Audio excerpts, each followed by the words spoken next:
में इसके साथ हम टेंस के साथ बहुत सी चीजें फिर सीखने लगते हैं वॉइस के अलावा, है ना। टेंस तो आता है चेंज करने के लिए और वॉइस आता है बनाने के लिए।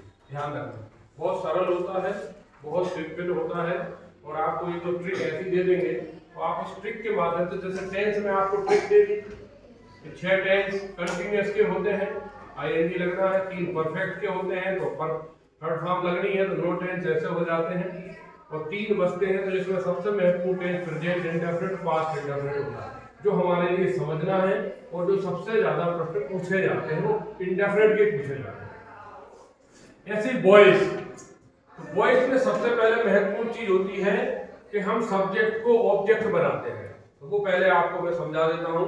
जैसे सब्जेक्ट आई होगा तो ये मी बन जाएगा, ठीक है।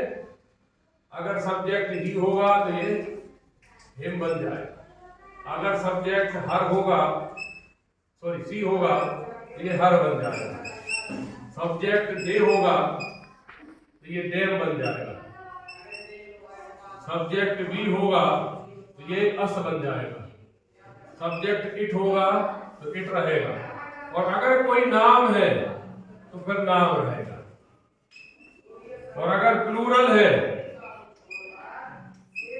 तो वो प्लूरल रहेगा। वो निर्भर करेगा अकॉर्डिंग टू सब्जेक्ट, उस सब्जेक्ट पर निर्भर करेगा उसका हम यूज कैसे लिखते हैं। या तो डायरेक्ट होगा, अदरवाइज हम दे लगा सकते हैं, अन्यथा हम छोड़ भी सकते हैं। अगर हम अंडरस्टूड हो जाएंगे तो हम उसे छोड़ भी सकते हैं। That is depend on the subject we change after object. ये डिपेंड करेगा सब्जेक्ट पर, ठीक है। चलिए अब हमें सबसे पहली महत्वपूर्ण चीज हमें याद रखनी है टेंस। जब तक मुझे टेंस की पहचान अगर नहीं होगी तो हम वॉइस नहीं बना पाएंगे। It can not be change the sentence into voice if we understood about the sentence. अगर मुझे सेंटेंस से मैं समझ नहीं पाऊंगा कि ये काय का है तो मैं कैसे बदलूंगा, नहीं बदल सकता। आपसे कहा जाए रामलाल के घर जाना है तो आप पहुंच जाओगे, नहीं पहुंच। बात समझ में आ रही ना। अगर मेरे पास किसी की पहचान है तो मैं पहुंचना सरल है ना। और अगर पहचान नहीं है तो फिर नहीं पहुंच पाएंगे।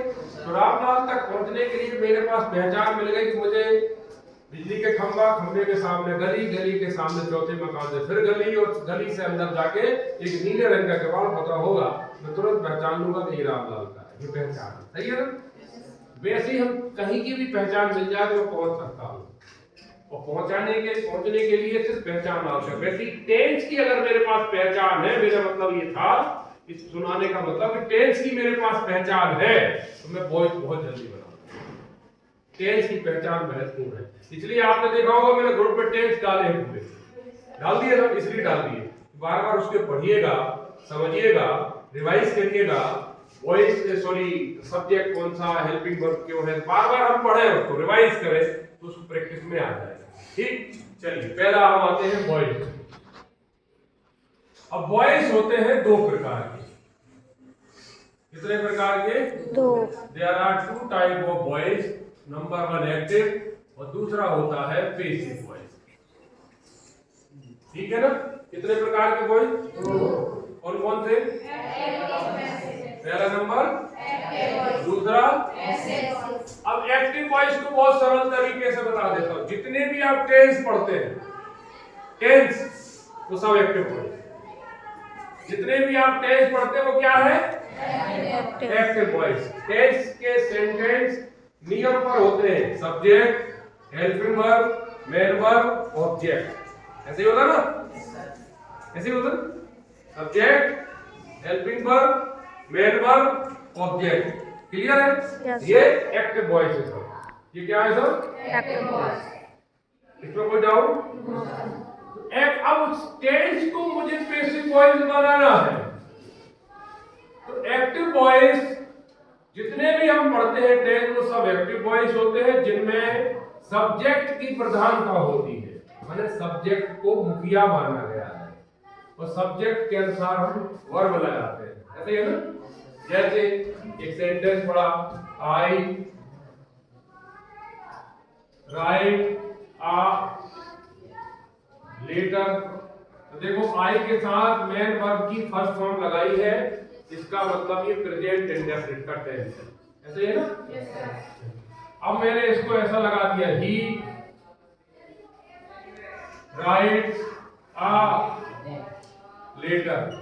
ये भी प्रेजेंट इंडेफिनिट का ही टेंस है, ये भी प्रेजेंट इंडेफिनिट का ही टेंस है, बट लेकिन यहाँ RWRIT लिखा है और यहाँ मैंने WRITES लिखा है। इसका मतलब यहाँ सब्जेक्ट जो आई है उस कारण से इसको फर्स्ट फॉर्म में कन्वर्ट किया। लेकिन टेंस में जब जैसी सब्जेक्ट ही आया, सी आया, इट आया, नाम आया, तो हमने मुख्य क्रिया में एस और एस लगा दिया। क्लियर हो गया ना? इसका मतलब सब्जेक्ट के कारण इसमें एस और एस लगा, इसमें सब्जेक्ट के कारण क्रिया की फर्स्ट फॉर्म आई। तो ये क्यों हो रहा है? सब्जेक्ट के कारण। क्लियर ना? इसका मतलब ये जो एक्टिव वॉइस वाले टेंस है, दोनों वॉइस जे वाक्य है, ये सब्जेक्ट के अनुसार काम करते हैं, इसलिए इसको एक्टिव वॉइस कहते हैं। ठीक, इसमें सब्जेक्ट की प्रधानता है। आई राइट अ लेटर, मैं एक पत्र लिखता हूं, और ही राइट्स अ लेटर, वह एक पत्र लिखता है। क्लियर है? और जैसे ही मैंने इसको वॉइस में बनाया तो देखो कैसे बनेगा। A letter is return by me. देखो आई का क्या बन गया? मी। तो यहाँ क्या था? आई। तो ये क्या बन गया? मी। मी। अब इसको देखे जरा, ये पैसिव वॉइस बन गया। अब यहां देखो, अ लेटर इज